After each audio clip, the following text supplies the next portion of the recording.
قلمي يشاركني الكلام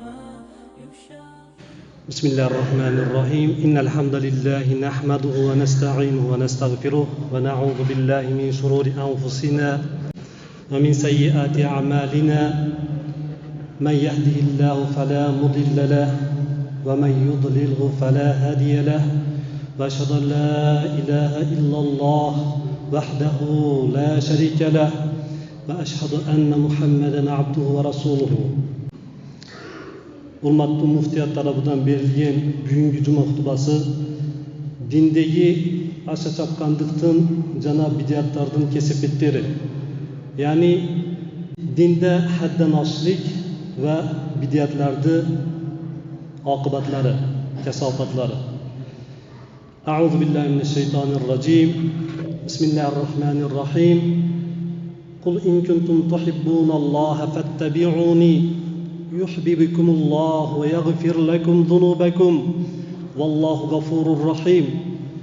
Ey Muhammad alayhissalom, aytыңыз, egarda Allohni suysinglar, anda meni erchagili. O'shanda Alloh sizlarni suyat, jana gunohlaringni kechiret. Alloh taolo kechirimdu, rahimdudir. Va qala ta'ala: "Va ma atakumur rasulu fakhudhuhu va ma nahakum anhu fantahu wattaqulloha innalloha shadidul iqob." Payg'ambar sizlarga olib kelgan ishlarni qarmangizlar. Jana endi ishlardan qaytargan bo'lsa, o'sal ishlardan qaytqinlar.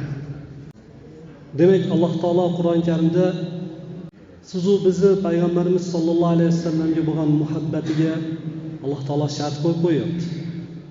Agar biz Alloh taoloni yaxshi ko'ramiz deb kecha kunduz aytsak, bu narsa isbot bo'lmaydi ekan. Nimaga Alloh taolo shart qo'yapti? Menga ergashing deb ayting Muhammad alayhissalom deyapti. Demak, biz Alloh taoloni yaxshi ko'rishimiz nima bilan bo'ladi ekan? Payg'ambarimiz sollallohu alayhi vasallamni o'zini, siyratini, qilgan ishlarini yaxshi ko'rishlik bilan bo'ladi ekan. Nima uchun sunnatni batafsil aytyapman? Bugungi mavzuyimiz shu sunnatni teskarisi bid'at haqidaligi uchun.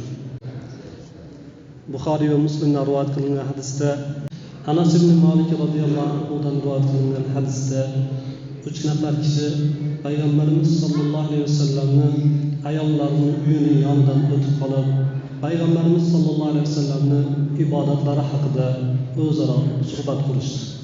O'zaro bir-biriga savollar berishdi va o'zlarini savob amallarini past sanashib, haqir sanashib aytishdiki, biz qayodayu Rasululloh sollallohu alayhi vasallam qayoda, ya'ni amallar.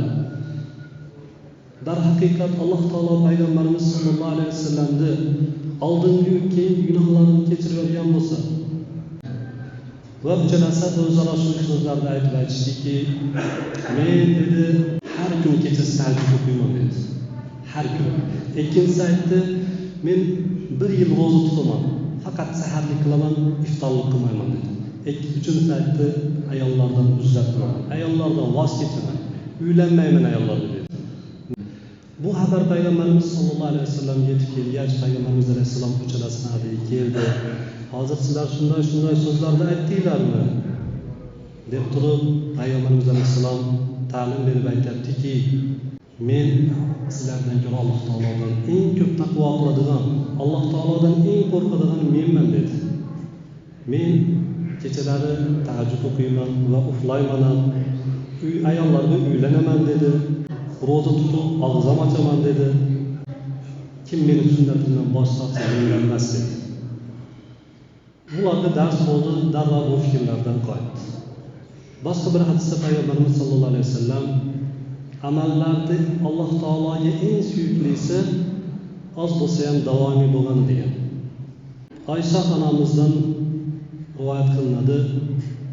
Agar ikkita ish bo'lsa, tanlash kerak bo'lsa, payg'ambarimiz sollallohu alayhi vasallam shu ikkita ishdan yengilini tanlardilar, modomiki u ish gunoh bo'lmasa. Va payg'ambarimiz sollallohu alayhi vasallam gunohlardan eng uzoq bo'lgan inson edilar. Abu Hurayra roziyallohu anhu rivoyat qilingan hadisda payg'ambarimiz sollallohu alayhi vasallam aytadilar: sizlarni nimadan qaytargan bo'lsam bu narsadan qaytinglar, nimaga buyurgan bo'lsam qo'linglardan kelgancha imkon qadar shu narsani qilinglar. Sizlardan oldingilarda halok qilgan narsa ularning ko'p savollari va payg'ambarlarga xilof chiqishlaridir deganlar. Buxoriy va Muslimlar rivoyat qilingan bu hadis. Boshqa bir hadisda payg'ambarimiz sollallohu alayhi vasallam sizlarni dinda g'uluv ketishlardan qaytaraman. Chunki sizlardan oldingi qavmlarni, odamlarni halok qilgan narsa dinda g'uluv ketishdir. Ibn Umar roziyallohu anhudan rivoyat qilingan hadisda payg'ambarimiz sollallohu alayhi vasallam aytadilar: "Kullu bid'atin dalalah va in ra'aha an-nasu hasana." Bid'atlarning hammasi zalolat. Agarchi insonlar bu amallarni chiroyli deb o'ylasa ham, savob amal ikkita shart bilan qabul bo'ladi Alloh huzurida. Birinchisi, xolis Allohning roziligi uchun bo'lishi kerak. Xolis. Ikkinchisi, payg'ambarimiz sollallohu alayhi vasallamning sunnatiga muvofiq bo'lishi kerak. Boshqa bir hadisda payg'ambarimiz sollallohu alayhi vasallam aytadilar: Alloh taolo tavba eshigini o'rab qo'ygan, yopib qo'ygan, to'sib qo'ygan. Kimdan? Hamma bid'at egasidan. Hattoki shu bid'atni tark qilgungacha. Alloh taolo tavba eshigini yopib qo'yadi ekan. Qachonki inson bid'atini tark qilsa, keyin tavba eshigini ochadi. Keyin o'sha inson gunohlari kechiriladi ekan. Buxoriy va Muslim rivoyat qilgan hadisda payg'ambarimiz sollallohu alayhi vasallam aytadilar: "Man ahdatha fi amrina hada ma laysa minhu fa huwa raddun." Kimki biz ishimizda, ya'ni men olib kelgan dinda bir yangilikni paydo qilsa-yu, bu dinimizda bu ish yo'q bo'lsa, fa huwa raddun, rad qilingandir, Alloh taolo huzurida qabul bo'lmaydi deyapti. Payg'ambarimiz sollallohu alayhi vasallam aytmagan so'zlarni payg'ambarimiz sollallohu alayhi vasallam aytgan iboralar hanuz bor. Payg'ambarimiz sollallohu alayhi vasallam kim menga nisbatan qasddan bir yolg'on to'qisa, joyini jahannamdan tayyorlasin degan. Alloh taolo Qur'on Karimda aytadi: "Laqad kana lakum fi rasulillahi uswatun hasanah liman kana yarjulloha wal yawmal akhir." Ey mu'minlar, sizlar uchun Alloh va oxirat kunidan umidvor bo'lgan, jana Alloh taolo ko'p eslaydigan kishilar uchun Alloh taoloning payg'ambarida, xulq atvorida eng go'zal ibrat namuna bor. Subhanakallahumma bihamdik va nashhadu an la ilaha illa anta nastaghfiruka va natubu ilayk.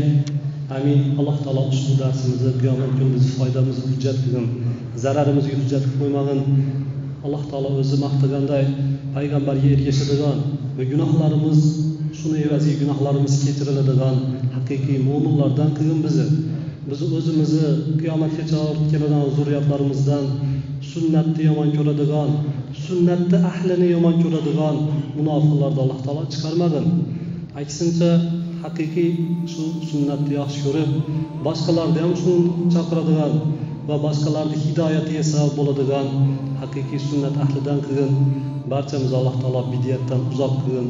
Bizdan keyin keladigan zurriyatlarni ham Allohim bid'atdan uzoq qilgin.